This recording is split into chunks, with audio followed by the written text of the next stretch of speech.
અને હવે આગળ વાત પાયલ હોસ્પિટલના સીસીટીવી કાંડમાં આરોપી રિમાન્ડ પર છે. અમદાવાદ મેટ્રો કોર્ટે 1 માર્ચ સુધીના રિમાન્ડ મંજૂર કરી દીધા છે. પ્રજ્વલ તેલી, પ્રજ પાટીલ, ચંદ્રપ્રકાશ બેંસની ધરપકડ અત્યાર સુધીમાં કરવામાં આવી છે. એક આરોપી યુપી, 2 આરોપીઓની મહારાષ્ટ્રથી ધરપકડ કરાઈ છે.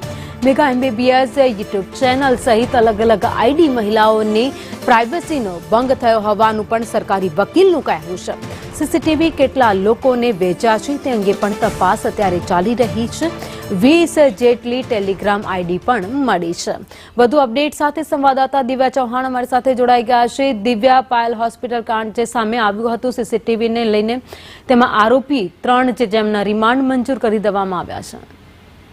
ભાવિની, રાજકોટની પાયલ હોસ્પિટલનો જે સીસીટીવી વિડીયો વાયરલ થયો હતો તે મુદ્દાને લઈને 14 દિવસના રિમાન્ડ સાયબર ક્રાઇમ દ્વારા માંગવામાં આવ્યા હતા. જોકે આ કેસમાં વધુ પૂછપરછ કરવાની છે. અન્ય કઈ સાઇટ પર આ પ્રકારના વિડીયો છે તે અપલોડ કરવામાં આવ્યા હતા તેની તમામ વિગત મેળવવાની હોવાના કારણોસર 12 જેટલા કારણ રજૂ કરવામાં આવ્યા હતા અને જેના આધારે સાયબર ક્રાઇમને કોર્ટ દ્વારા 7 દિવસના રિમાન્ડ છે તે આપવામાં આવ્યા છે. 7 દિવસમાં વધુ ખુલાસા જે રિમાન્ડ દરમિયાન પણ થઈ શકે તેવી પણ શક્યતાઓ સેવાઈ રહી છે.